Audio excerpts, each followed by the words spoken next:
ಸಾಯಿ ಸಚ್ಚರಿತ್ರೆ 47ನೇ ಅಧ್ಯಾಯ. ವೀರಭದ್ರಪ್ಪ ಮತ್ತು ಚೆನ್ನಬಸಪ್ಪ, ಕಪ್ಪೆ ಮತ್ತು ಸರ್ಪ ಇವರ ಕಥೆಗಳು. ಬಾಬಾ ಅವರ ವದನಾರವಿಂದವು ಮಂಗಳಕರವಾದದ್ದು. ನಾವು ಅವರನ್ನು ಒಮ್ಮೆ ದೃಷ್ಟಿಸಿ ನೋಡಿದರೆ ಸಾಕು. ಅವರು ನಮ್ಮ ಪೂರ್ವಜನ್ಮದ ಅನೇಕ ದುಃಖಗಳನ್ನು ನಿರ್ಮೂಲ ಮಾಡಿ ನಮ್ಮನ್ನು ಆಶೀರ್ವಾದಿಸುತ್ತಾರೆ.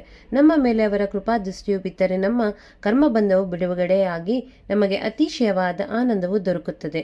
ಪರಮ ಪಾವನೆಯಾದ ಗಂಗೆಯು ತನ್ನಲ್ಲಿ ಮಿಂದವರೆಲ್ಲ ಪಾಪಗಳೆಲ್ಲವನ್ನು ನಿರ್ಮೂಲ ಮಾಡುತ್ತಾಳೆ ಅಲ್ಲವೇ?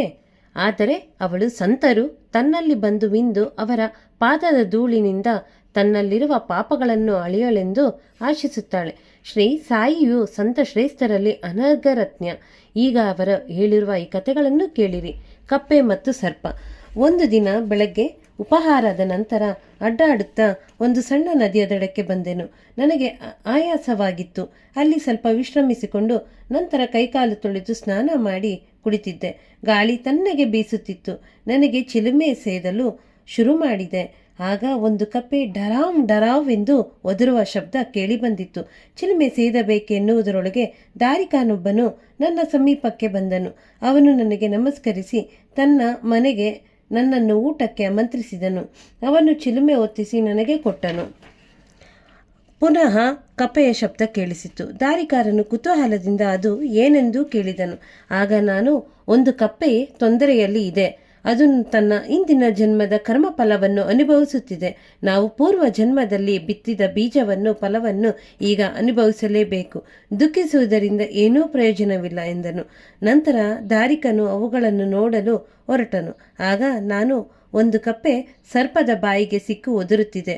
ಅವು ಎರಡು ಹಿಂದಿನ ಜನ್ಮದಲ್ಲಿ ವೈರಿಗಳಾದವು. ಈಗ ಅವು ತಮ್ಮ ಕರ್ಮ ಫಲವನ್ನು ಅನುಭವಿಸುತ್ತಿವೆ ಎಂದನು. ಅವನು ಆ ಕಡೆಗೆ ಹೋಗಿ ನೋಡಲು ಒಂದು ಕಾಳಸರ್ಪವು ಒಂದು ದೊಡ್ಡ ಕಪ್ಪೆಯನ್ನು ಬಾಯಿಯಲ್ಲಿ ಹಿಡಿದಿದ್ದನ್ನು ಕಂಡನು.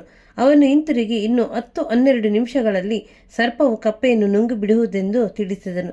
ಅದಕ್ಕೆ ನಾನು, ಸಾಧ್ಯವಿಲ್ಲ. ಅದರ ಅಪ್ಪನಾದ ನಾನು ಇಲ್ಲಿ ಇರುವಾಗ ಸರ್ಪವು ಅದನ್ನು ನುಂಗಲು ಸಾಧ್ಯವೇ? ಹಾಗಾದರೆ ನಾನು ಇಲ್ಲಿ ಇರುವುದಾದರೂ ಏಕೆ? ಕಪ್ಪೆಯನ್ನು ಹೇಗೆ ರಕ್ಷಿಸಬಹುದೆಂದು ನೋಡು ಎಂದನು. ಚಿಲುಮೆ ಹೇಳದ ನಂತರವೂ ನಾವು ಆ ಸ್ಥಳಕ್ಕೆ ಧಾವಿಸಿದೆವು. ಅವನು ಸರ್ಪವು ನಮ್ಮ ಮೇಲೆ ಎರಗಿ ಬೀಳುವುದೋ ಎಂಬ ಭಯದಿಂದ ನನ್ನನ್ನು ಮುಂದೆ ಹೋಗದಂತೆ ತಡೆದನು.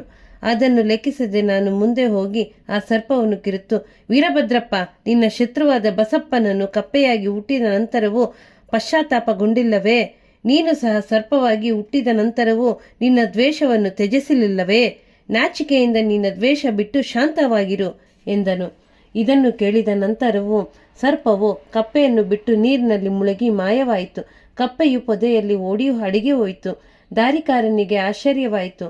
ಅವನು ನಿಮ್ಮ ಮಾತುಗಳನ್ನು ಕೇಳಿದ ನಂತರ ಹೇಗೆ ಸರ್ಪವು ಕಪ್ಪೆಯನ್ನು ಬಿಟ್ಟಿತೋ, ವೀರಭದ್ರಪ್ಪ ಯಾರು, ಬಸಪ್ಪ ಯಾರು, ಅವರಿಬ್ಬರ ದ್ವೇಷಕ್ಕೆ ಕಾರಣವೇನು ಎಂದು ಕೇಳಿದನು. ಆಗ ನಾನು ಪುನಃ ಮರದ ನೆರಳಿಗೆ ಬಂದು ಅವನಿಗೆ ಚಿಲುಮೆ ಕೊಟ್ಟು ಆ ರಹಸ್ಯವನ್ನು ಹೇಳಿದನು. ನನ್ನ ಊರಿನಿಂದ 4-5 ಮೈಲಿಗಳಲ್ಲಿ ದೂರದಲ್ಲಿ ಒಂದು ಮಹಾದೇವನ ದೇವಸ್ಥಾನವಿತ್ತು. ದೇವಸ್ಥಾನವು ಬಹಳ ಹಳೆಯದಾಗಿ ಬಿದ್ದು ಹೋಗಿತ್ತು. ಅಲ್ಲಿಯ ನಿವಾಸಿಗಳು ಆ ದೇವಾಲಯದ ಜೀರ್ಣೋದ್ಧಾರಕ್ಕಾಗಿ ಹಣ ಶೇಖರಿಸಿ ಅದರ ದುರಸ್ತಿ ಕಾರ್ಯನಿರ್ವಹಿಸ ಆರಂಭಿಸಿದರು. ಸ್ಥಳೀಯ ಶ್ರೀಮಂತನೊಬ್ಬನು ಕೋಶಾಧಿಕಾರಿಯನ್ನಾಗಿ ನೇಮಿಸಿ ಮೇಲ್ವಿಚಾರಣೆಯನ್ನು ಅವನಿಗೆ ವಹಿಸಲಾಯಿತು. ಅವನು ಲೆಕ್ಕಪತ್ರಗಳನ್ನು ಸರಿಯಾಗಿ ಇಡಬೇಕಿತ್ತು. ಆದರೆ ಅವನು ಬಹಳ ಕೃಪಣ. ದೇವಸ್ಥಾನ ದುರಸ್ತಿಗಾಗಿ ಸ್ವಲ್ಪ ಹಣ ವೆಚ್ಚ ಮಾಡಿದನು. ಕೆಲಸ ಮಾತ್ರ ಮುಂದುವರಿಸಲಿಲ್ಲ. ಹೀಗೆ ಎಲ್ಲ ಹಣವನ್ನು ವೆಚ್ಚ ಮಾಡಿದನೆಂದು ಹೇಳಿ ಸಾಕಷ್ಟು ಹಣವನ್ನು ಕಬಳಿಸಿದನು. ಮಾತಿನಲ್ಲಿ ಬಹಳ ಒರಟಾಗಿ ಕೆಲಸವು ನಡೆಯದುದಕ್ಕೆ ಏನಾದರೂ ಕಾರಣ ಕೇಳಿ ಕಾಲವನ್ನು ಕಳೆಯುತ್ತಿದ್ದನು. ಜನರು ಅವನ ಹತ್ತಿರ ಹೋಗಿ ಅವನ ಸಹಾಯವಿಲ್ಲದೆ ದುರಸ್ತಿ ಕೆಲಸ ಶೀಘ್ರವಾಗಿ ಮುಗಿಯುವುದಿಲ್ಲ ಎಂದು ಹೇಳಿದನು. ಅವರು ಮತ್ತೊಂದು ಯೋಜನೆಯನ್ನು ತಯಾರಿಸಿ ಹಣವನ್ನು ಅವನಿಗೆ ಕೊಡಿಸಿ ಕಳಿಸಿದರು. ಅವನು ಅದನ್ನು ಸಹ ತಿಂದು ಹಾಕಿದ್ದರಿಂದ ದೇವಾಲಯ ಸರಿಪಡಿಸಲು ಕೆಲಸವೇ ನಡೆಯಲೇ ಇಲ್ಲ.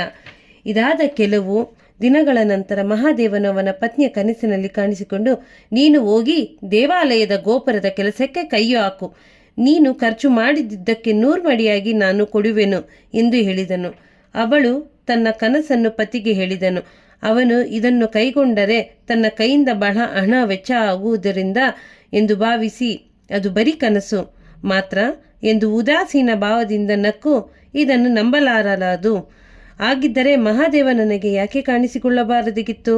ನಾನೇನು ನಿನ್ನಿಂದ ದೂರದಲ್ಲಿ ಇದ್ದೇನೆ?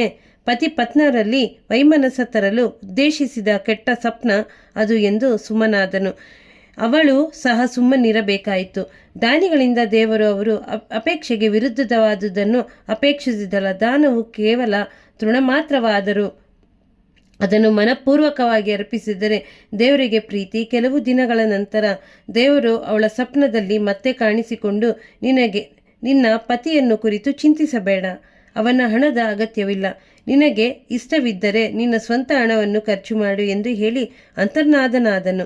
ಈ ವಿಚಾರವನ್ನು ಅವಳು ತನ್ನ ಪತಿಯೊಂದಿಗೆ ಸಮಾಲೋಚಿಸಿ ತನ್ನ ತವರು ಮನೆಯನ್ನು ಕೊಟ್ಟ ಆಭರಣಗಳನ್ನು ಜೀರ್ಣೋದ್ಧಾರ ಕಾರ್ಯ ನಿಮಿತ್ತ ಉಪಯೋಗಿಸಲು ನಿರ್ಧರಿಸಿದಳು. ಆ ಕೃಪಣನು ಈಗ ಪರಮಾತ್ಮನಿಗೆ ಸಹ ಮೋಸ ಮಾಡಬೇಕೆಂದು ಆಭರಣಗಳಿಗೆ ಕಡಿಮೆ ಬೆಲೆ ಕೊಟ್ಟು 1000 ರೂಗಳಿಗೆ ತಾನೇ ಆ ಆಭರಣಗಳನ್ನು ತಾನೇ ಕೊಂಡುಕೊಂಡನು. ಆದರೆ ಆ 1000 ರೂಗಳ ಬದಲಾಗಿ ದೇವರಿಗೋಸ್ಕರ ಒಂದು ಜಮೀನನ್ನು ಕೊಡುವುದಾಗಿ ಹೇಳಿದನು. ಅದಕ್ಕೆ ಪತ್ನಿ ಒಪ್ಪಿದಳು. ಆದರೆ ಆ ಜಮೀನು ಡುಬಕಿ ಎಂಬ ಹೆಸರಿನ ಮುದುಕಿ ಅವನಿಗೆ 2,000 ರೂಪಾಯಿಗಳಿಗೆ ಮತ್ತೆ ಒತ್ತೆ ಹಾಕಿದ್ದಿದ್ದು ಇತ್ತು. ಅದು ಫಲವತ್ತೂ ಆಗಿರಲಿಲ್ಲ. ಆ ಭೂಮಿಯನ್ನು ಪೂಜಾರಿಯ ವಶಕ್ಕೆ ಕೊಡಲಾಯಿತು. ಕೆಲವು ಕಾಲದ ನಂತರ ಆಶ್ಚರ್ಯಕರವಾದ ಸಂಗತಿ ನಡೆಯಿತು. ಒಂದು ದಿನ ಭಯಂಕರ ಮಳೆ ಬಿರುಗಾಳಿ ಬಂದು ಕೃಪಣನ ಮನೆಗೆ ಸಿಡಿಲು ಹೊಡೆದು ಅವನು, ಅವನ ಪತ್ನಿ ಮತ್ತು ಡುಬಕಿ 3 ಮೃತರಾದರು. ಆ ಕೃಪಣನು ಮರುಜನ್ಮದಲ್ಲಿ ಮಧುರಾಯ ಬ್ರಾಹ್ಮಣದ ವಂಶದಲ್ಲಿ ವೀರಭದ್ರಪ್ಪನಾಗಿ ಹುಟ್ಟಿದನು. ಅವನು ಹೆಂಡತಿಯ ದೇವಾಲಯ ಪೂಜಾರಿಯ ಮಗಳಾಗಿ ಡುಬಕಿ ಚನ್ನಬಸಪ್ಪವಾಗಿಯೂ ಜನ್ಮ ತಾಳಿದಳು. ಆ ದೇವಾಲಯದ ಅರ್ಚಕರು ನನ್ನ ಮಿತ್ರನಾಗಿದ್ದನು. ಅವನು ಆಗಾಗ ನನ್ನ ಸಲಹೆ ಪಡೆಯುತ್ತಿದ್ದನು. ಅವನ ಪುತ್ರಿಯಾದ ಗೌರಿಯು ಸಹ ನನ್ನಲ್ಲಿ ಪ್ರೀತಿ, ವಿಶ್ವಾಸ ಮತ್ತು ಗೌರವದಿಂದ ಇದ್ದಳು. ಹುಡುಗಿಯು ಪ್ರಾಪ್ತ ವಯಸ್ಕಳಾದಿ ಆದಳು. ಅರ್ಚಕನಿಗೆ ಅವಳ ಮದುವೆ ನೆರವೇರಿಸುವಂತೆ ಚಿಂತೆ ಶುರುವಾಯಿತು. ವರನನ್ನು ಹುಡುಕ ಹತ್ತಿದನು. ಗೌರಿಯನ್ನು ವೀರಭದ್ರಪ್ಪನಿಗೆ ಕೊಟ್ಟು ವಿವಾಹ ಮಾಡಲಾಯಿತು. ವೀರಭದ್ರಪ್ಪನು ಮೊದಮೊದಲು ನನ್ನಲ್ಲಿ ವಿಶ್ವಾಸ ಇಟ್ಟಿದನು. ಆದರೆ ಆ ಜನ್ಮದಲ್ಲಿ ಅವನಿಗೆ ಧನಲೋಭ ಬಹಳ ಇದ್ದಿತ್ತು. ಕಾಲ ಉರುಳಿತು. ಗೌರಿಯ ಅದೃಷ್ಟದಿಂದ ಭೂಮಿಗೆ ಅತಿ ಹೆಚ್ಚು ಬೆಲೆ ಬಂದಿತ್ತು. ಆ ಶುಷ್ಕ ಜಮೀನಿಗೆ 1,00,000 ರೂಪಾಯಿ ದೊರಕಿತ್ತು. ಅವಳ ಆಭರಣದ ಬೆಲೆಯ 100ರಷ್ಟು ಅರ್ಧ ಹಣವು ನಗದಾಗಿ ಬಂದಿತ್ತು. ಉಳಿದ ಅರ್ಧ ಹಣವನ್ನು 25 ಕಂತುಗಳಲ್ಲಿ ಕೊಡುವಂತೆ ತೀರ್ಮಾನವಾಯಿತು. ಹಣದ ವಿಷಯದಲ್ಲಿ ಕಲಹ ಹುಟ್ಟಿತು. ನನ್ನ ಹತ್ತಿರ ಪಂಚಾಯಿತಿಗೆ ಬಂದರು. ಆಗ ನಾನು ಆ ಜಮೀನನ್ನು ದೇವರಿಗೆ ಸೇರಿದ್ದು, ಅದರ ಹಕ್ಕು ಪೂಜಾರಿಯದೆಂದು, ಅದರ ಮಾಲೀಕರು ಗೌರಿ ಎಂದು, ಅವಳ ಅನುಮತಿ ಇಲ್ಲದೆ ಇದು 1 ಕಾಸು ಕೂಡ ಮುಟ್ಟಲು ಅವಳ ಗಂಡನಿಗೆ ಅಧಿಕಾರವಿಲ್ಲವೆಂದು ತೀರ್ಮಾನ ಕೊಟ್ಟೆನು. ಇದನ್ನು ಕೇಳಿದ ವೀರಭದ್ರಪ್ಪನು ನನ್ನ ಮೇಲೆ ಕೋಪಗೊಂಡನು. ಗೌರಿ ಹಕ್ಕನ್ನು ಅಲ್ಲಗಳೆದು ನಾನು ಹಣ ಪಡೆಯಲು ಇಚ್ಛಿಸಿರುವೆನೆಂದು ಆರೋಪಿಸಿದನು. ಅವನ ನುಡಿಗಳು ಕೇಳಿ ದೇವರೇ ಎಂದು ಸ್ತಬ್ಧನಾದನು. ವೀರಭದ್ರಪ್ಪನು ಹೆಂಡತಿಯನ್ನು ತೆಗಳಿದನು. ಗೌರಿಯು ಮಧ್ಯಾಹ್ನ ನಂತರ ಹತ್ತಿರ ಬಂದನು. ನನ್ನ ಗಂಡನು ನುಡಿಗಳಿಂದ ನಿಮಗೆ ನೋವಾಗಿರಬಹುದು, ಆದರೆ ನೀವು ನನ್ನ ಕೈ ಬಿಡಬೇಡಿ ಎಂದು ಅಂಗಲಾಚಿ ಬೇಡಿಕೊಂಡಳು. ಹೀಗೆ ಅವಳು ನನ್ನಲ್ಲಿ ಶರಣಾಗತಳಾಗಿದ್ದರಿಂದ ನಾನು 7 ಸಮುದ್ರಗಳನ್ನಾದರೂ ದಾಟಿ ಅವಳನ್ನು ರಕ್ಷಿಸುವೆನೆಂದು ಅಭಯ ಕೊಟ್ಟೆನು. ಅದೇ ದಿನ ರಾತ್ರಿ ದೇವರು ಗೌರಿಯ ಸ್ವಪ್ನದಲ್ಲಿ ಕಾಣಿಸಿಕೊಂಡು, ಧನವೆಲ್ಲವೂ ನಿನ್ನಗೆ ಸೇರಿದ್ದು, ಅದನ್ನು ಯಾರಿಗೂ ಕೊಡಬೇಡ. ಚನ್ನಬಸಪ್ಪನ್ನು ಸಂಧಿಸಿ ಅವನೊಡನೆ ಆಲೋಚಿಸು. ಸ್ವಲ್ಪ ಹಣವನ್ನು ದೇವಾಲಯಕ್ಕೆ ವಿನಿಯೋಗಿಸು. ನಿನ್ನ ಸ್ವಂತ ಖರ್ಚಿಗೆ ಬೇಕಾದರೆ ಮಸೂದೆಯಲ್ಲಿರುವ ಬಾಬಾ ಅವರ ಸಲಹೆ ಪಡೆ ಎಂದು ಹೇಳಿ ಮಾಯವಾದನು. ಗೌರಿಯು ಇದನ್ನು ನನಗೆ ತಿಳಿಸಿದಳು. ನಾನು ಸರಿಯಾದ ಮಾರ್ಗದರ್ಶನ ನೀಡಿದೆ. ಆ ಸಾಲವನ್ನು ನೀನೇ ಇಟ್ಟುಕೊಂಡು ಬಡ್ಡಿ ಅರ್ಧ ಭಾಗವನ್ನು ಚನ್ನಬಸವಿಗೆ ಕೊಡು ಎಂದು ಹೇಳಿ ವೀರಭದ್ರಪ್ಪನಿಗೆ ಇದರ ಲೇಷ ಮಾತ್ರವೂ ಹಕ್ಕಿಲ್ಲ ಎಂದನು. ಹೀಗೆ ಹೇಳುತ್ತಿರುವಾಗ ಚನ್ನಬಸಪ್ಪನು ಮತ್ತು ವೀರಭದ್ರಪ್ಪನು ಇಬ್ಬರು ಕಲಹ ಮಾಡುತ್ತಾ ನನ್ನ ಬಳಿಗೆ ಬಂದರು. ನಾನು ಅವರನ್ನು ಸಮಾಧಾನಪಡಿಸಲು ಯತ್ನಿಸಿ ಗೌರಿಯು ಕಂಡ ಸ್ವಪ್ನವನ್ನು ಅವರಿಗೆ ತಿಳಿಸಿದನು. ವೀರಭದ್ರನು ಅತಿ ಕೋಪದಿಂದ ಚನ್ನಬಸಪ್ಪನ್ನು ಕೊಲೆ ಮಾಡುವುದಾಗಿಯೂ ಎದುರಿಸಿದನು. ಚನ್ನಬಸಪ್ಪ ಅಂಜುಬುರುಕ.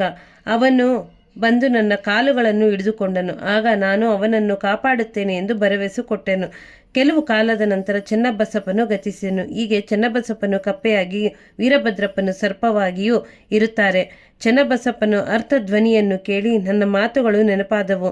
ಆದುದರಿಂದ ನಾನು ಬಂದು ಅವನನ್ನು ರಕ್ಷಿಸಿ ನನ್ನ ವಚನವನ್ನು ಪಾಲಿಸಿದ್ದೆನು. ಭಕ್ತರು ಅಪಾಯದಲ್ಲಿರುವಾಗ ದೇವರು ಅವರ ಕಡೆಗೆ ಹೋಗಿ ಅವರನ್ನು ಕಾಪಾಡುತ್ತಾನೆ.